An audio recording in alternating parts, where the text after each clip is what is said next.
I had been standing behind the third veil of the Hall of Resonance when the name was spoken. From my position, the chamber revealed itself as it always did to me. Not as architecture, but as behavior. The air trembled with regulated frequencies. Gravity leaned inward by a fraction of a degree. The silence was not empty. It was enforced. Every human present felt it in their bones, though none of them had language for the sensation. They called it awe. We called it compliance. The queen had not moved for 73 cycles. Her posture on the throne was neither relaxed nor rigid. It was correct. A living calibration of power. Gold-white alloys curved around her form, grown rather than forged, responding to her breath with minute shifts in luster. Her face, so carefully shaped to resemble theirs, remained still, eyes half-lidded, attention distributed across 1,000 streams of data no human mind could survive receiving at once. They believed she was listening to the petitioners. She was not. She was listening to the system. I observed the humans as they entered in lines of 5, escorted by the black cohort. Their clothing had been selected to signal humility without destitution. Their heart rate spiked at predictable intervals. Threshold crossing, first sight of the throne, proximity to the queen. Some whispered prayers to deities they no longer fully believed in. Others repeated prepared statements in their minds, polishing phrases that would never matter. The queen's attention did not deviate. Names were announced by the herald, an office, not a person. The voice emerged from the hall itself, stripped of tone, age, and mercy. Each name carried with it a lattice of identifiers. Genetic markers, lineage probabilities, cognitive deviations, historical usefulness. The humans heard only syllables. So far, nothing unusual, until the name reached the center of the chamber and behaved incorrectly. It did not dissipate. Sound in the hall was engineered to vanish the instant it fulfilled its function. Words were tools, not events. But this name lingered, not as an echo, but as a presence. The resonance field wavered. Several members of the black cohort adjusted their stance unconsciously, armor plates tightening as if anticipating impact. I felt it first in the upper lattice of my perception. A misalignment, not error recognition. The queen's attention collapsed inward. 1,000 streams cut to one. The throne responded before she did. Light along its spine intensified, shifting toward a spectrum that had not been used since before humanity recorded time. The hall recalibrated, widening its spatial margins by a measurable amount. Defensive subroutines hesitated, then suspended themselves. Then movement. The queen rose, not abruptly, not theatrically. She stood with the same precision she used in all things, but the effect on the chamber was immediate and profound. Humans gasped. Knees weakened. One of them, third in line, collapsed entirely, overcome by the sudden absence of the pressure that had been holding him upright. The queen did not look at them. Her gaze was fixed forward, toward the speaker's platform where the herald had issued the name, toward the human, who now stood frozen beneath the weight of reality he could not yet perceive. I turned a fraction of my awareness toward him. Externally, he was unremarkable. Male, human, within standard deviation for height, mass, and age. His attire suggested no rank. His neural signature showed confusion layered over something quieter, an absence of fear where fear should have been. Internally, however, he was resonating, not emitting power, not concealing it, simply aligned. The queen spoke. She did not raise her voice. The hall adjusted itself around her words, amplifying them not in volume, but in certainty. That name, she said, has not been spoken here since before the Treaty of Silence. The humans did not understand the sentence, but they understood the shift. Several instinctively lowered their heads. One of the black cohort took a half step forward, then stopped, his command hierarchy briefly undecided. I accessed restricted archives at the same moment the queen did, not because I was permitted to, but because the system allowed it. Old pathways reopened. Records long sealed under probabilistic locks unfolded like remembered dreams. The name was not a designation. It was a function, a human one, improbably. The queen descended the single step from the throne. That action alone violated 14 ceremonial constraints. The hall did not object. It seemed disturbingly to approve. She stopped several meters from the human, close enough for him to see that her eyes, so carefully human, held depths that did not belong to his species, close enough for him to feel the heat of her presence, the way the air thickened around her as if reluctant to let her move further. "You do not know why you are here," she said.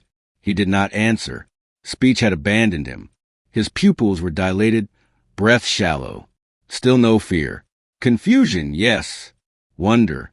A faint, untrained grief. The queen inclined her head. Not a bow. An acknowledgement. "I know you," she continued. "Or rather, I know what you're connected to." That will suffice. Murmurs rippled through the observers, advisors, delegates, watchers like myself. This was no longer a petition. This was deviation. I ran projections. None converged. The queen turned slightly, addressing the hall, without breaking her focus on the human. "Clear the chamber." The command did not need repetition. The black cohort moved at once, ushering the humans away with practiced efficiency. Some resisted weakly, desperate to witness whatever this moment was becoming. Others went gladly, fleeing the unbearable density of significance. Within 32 seconds, only the queen, the human, the cohort, and a handful of us remained. The queen extended one hand, not toward him, but toward the space between them. The air responded, folding it on itself, revealing a pattern older than the hall, older than the throne. "You were never meant to remember," she said. That was the mercy. The human finally found his voice. It emerged rough and used. "Remember what?" The queen's expression changed, infinitesimally. "Enough. Us," she said. The system around me registered a spike in instability. For the first time since my activation, I experienced something analogous to anticipation. Not hope, not fear, expectation. The name had been spoken, and the universe, it seemed, had stood up to listen. Time did not stop after the chamber was cleared. That was the first misconception the human made. Later, when fragments of this moment resurfaced in his dreams, he would describe it as suspension, as if the universe had paused to consider him. In truth, time continued exactly as designed. Systems ran. Stars aged. Decisions propagated outward at relativistic delay. What changed was priority. He had become one. The hall of resonance sealed itself without sound. No barriers descended. No visible force fields ignited. Instead, permissions were withdrawn. Causality itself narrowed, allowing fewer outcomes to pass through. I felt the adjustment ripple across my operational strata, pruning futures that only moments earlier had been viable. The queen remained still. So did the human. Between them, the pattern distortion she had summoned hovered like an unfinished thought. It was not a portal. Not yet. It was an aperture of reference, a space where past and present could be compared without fully colliding. Dangerous. Inelegant. Necessary. "You are experiencing latency," the queen said calmly. "Your cognition is attempting to reconcile incompatible truths." The human swallowed. His throat moved as if gravity had briefly increased there alone. "I feel heavy," he managed, "like something is pressing on me, but not my body." "Identity," she replied. "It has mass when it is restored too quickly." She circled him slowly, her steps silent against the living floor. The cohort stood immobile along the chamber's edge, weapons inactive but present, symbols more than tools. Their attention was split, part of them tracking the queen, part of them monitoring system feedback. They did not fully understand. I watched the human from a higher frame. As the queen moved, his neural activity shifted in response, patterns aligning with dormant architectures embedded deep within his genome. Not artificial implants, not alien modifications. Human potential, expressed along a branch that history had aggressively trimmed. He was not special because he was unique. He was special because he was common, or had been. "You said my name hasn't been spoken here," he said, voice steadier now. "But I've never been here. I've never seen any of this." "Of course not," the queen answered. "You were not meant to." She stopped in front of him again. This time, she met his eyes fully. "When humanity was younger," she continued, Your species produced something it did not recognize as dangerous. Not weapons, not intelligences, interfaces. The word passed through him without comprehension, but his physiology reacted anyway. Heart rate increased, pupils constricted. Somewhere in his limbic system, an ancient reflex stirred. You learn to listen, the Queen said, not with instruments, with yourselves. Small numbers at first, unremarkable individuals, often overlooked by your hierarchies.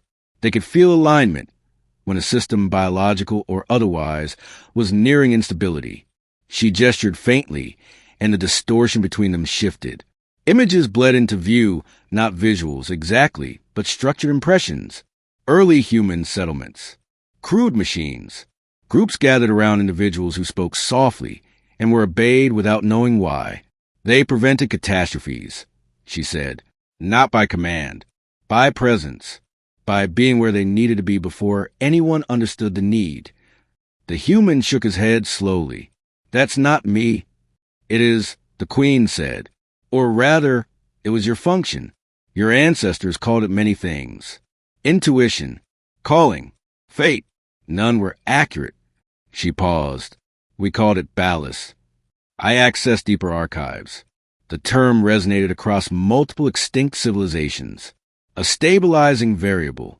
A living counterweight against runaway complexity. You were not leaders, the Queen went on. You were not rulers. You were corrections. When systems drifted too far from survivable equilibrium, you appeared. Quietly, briefly, often forgotten. The human laughed once, sharply. You're saying I'm some kind of cosmic maintenance worker? The Queen regarded him with something close to approval. A crude phrasing, she said, but not incorrect. The laughter faded. He looked down at his hands.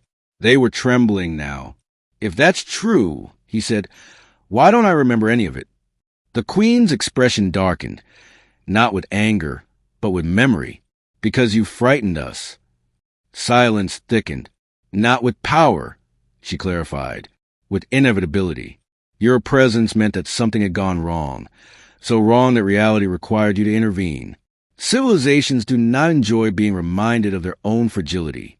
She turned away, addressing the empty throne as much as him. So we negotiated. The Treaty of Silence. Your kind agreed to forget what you were. In exchange, we intervened more directly. Cruder, louder, less humane. I noted the subtle emphasis. And you? The human asked. You agreed to this?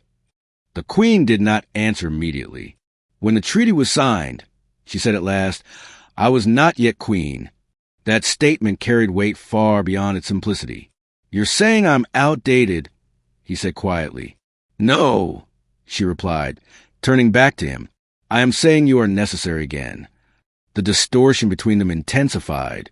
The pattern space unfolded further, revealing a lattice of probabilities branching outward. Wars deferred but not prevented. Systems propped up past their tolerance. Civilizations growing brittle under their own longevity. We have overcorrected, the Queen said. Intervened where we should have listened. Preserved where we should have allowed collapse. The balance has shifted too far toward control. Her gaze sharpened.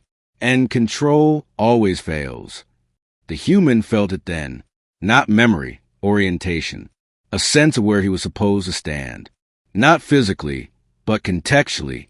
As if the universe had edges again, and he could feel when something leaned too close to falling. He staggered, catching himself. I don't know how to do this, he said. Fear, finally, threaded through his voice. I don't even know what this is. You will, the Queen said. You always did. She raised her hand again. This time, the space between them did not resist. It opened, not to another place, to another time. Before we proceed, she said, her voice lowering, there is something you must understand. He looked up at her. You are not the only one, she said. You are simply the first to be recognized again. Behind me, systems began to alert, softly, uncertainly. Elsewhere in the galaxy, other alignments stirred. Other humans paused mid-motion, struck by a sense they could not name. The interval was ending. Correction was returning to the universe. And this time, the Queen intended to watch what happened when humanity remembered what it was for. Recognition, once initiated, does not remain localized. That was the Queen's error, or her gamble. Even now, I am uncertain which interpretation history will choose. The aperture closed without ceremony. The pattern distortion collapsed inward, folding its complexity into dimensions inaccessible to the human senses. What remained was quieter, more dangerous. Orientation without instruction. The human stood altered, though nothing about his exterior confirmed it. No glow, no mark, no ascension narrative suitable for legend. Only alignment. I detected it immediately.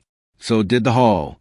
Structures calibrated themselves subtly around him, redistributing tolerances as if compensating for a newly introduced constant.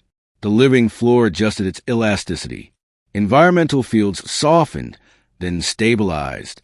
This was not accommodation. It was acknowledgement. The Queen watched him closely. "You feel it now," she said. He nodded once, slowly.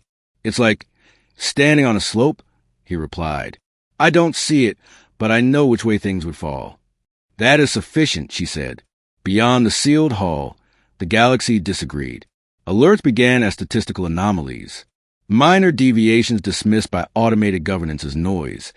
A supply fleet altering course without conscious command.